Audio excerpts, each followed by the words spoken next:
There's no feeling more intense than starting over. If you deleted your homework the day before it was due, as I have, or if you left your wallet at home and you have to go back after spending an hour in the commute. If you won some money at the casino and then put all your winnings on red but it came up black. If you got your best shirt dry cleaned before a wedding and then immediately dropped food on it. If you won an argument with a friend and then later discovered that they just returned to their original view. Starting over is harder than starting up. If you're not ready for that, like if you've already had a bad day, then what you're about to go through might be too much. Feel free to go away and come back. I'll be here. Alright, thanks for coming with me on this trip. I'll understand if you have to take a break at any point. Just find a safe place to stop and quit the game. And don't worry, I'll save your progress, always, even your mistakes. This game is a homage to a free game that came out in 2002, titled Sexy Hiking. The author of that game was Jazzuo, a mysterious Czech designer who was known at the time as the father of B games. And B games are rough assemblages of found objects. Designers slap them together very quickly and freely, and they're often too rough and unfriendly to gain much of a following. They're built more for the joy of building them than as polished products. In a certain way, Sexy Hiking is the perfect embodiment of a B game. It's built almost entirely out of found and recycled parts, and it's one of the most unusual and unfriendly games of its time.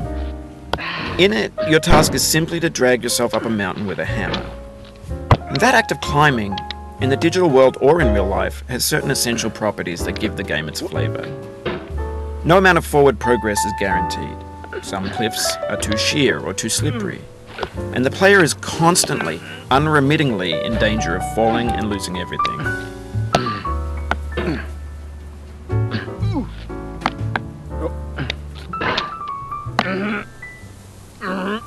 Anyway, when you start Sexy Hiking, you're standing next to this dead tree that blocks the way to the entire rest of the game.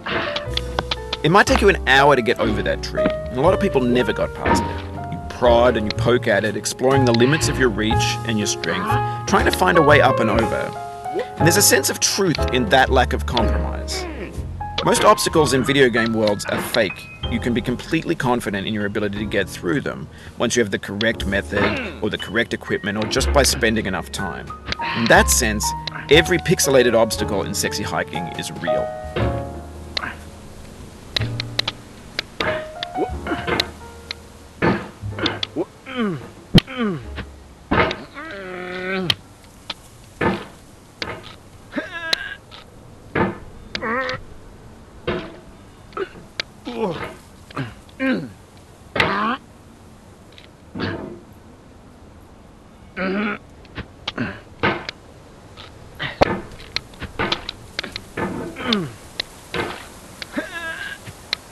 The obstacles in Sexy Hiking are unyielding, and that makes the game uniquely frustrating.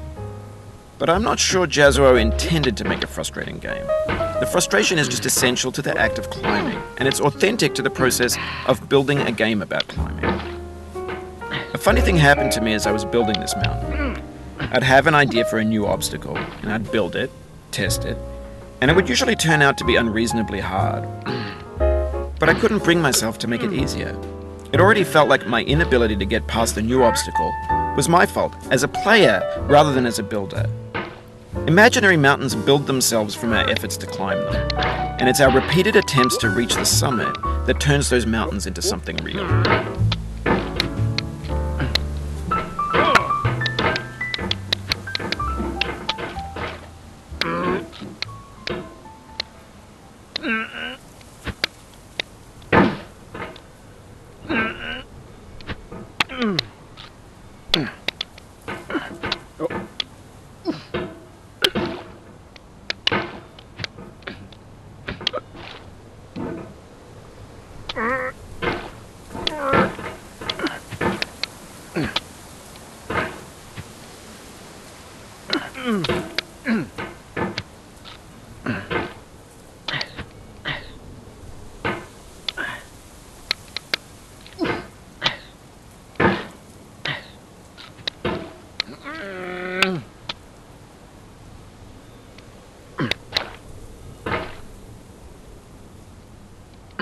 Mm.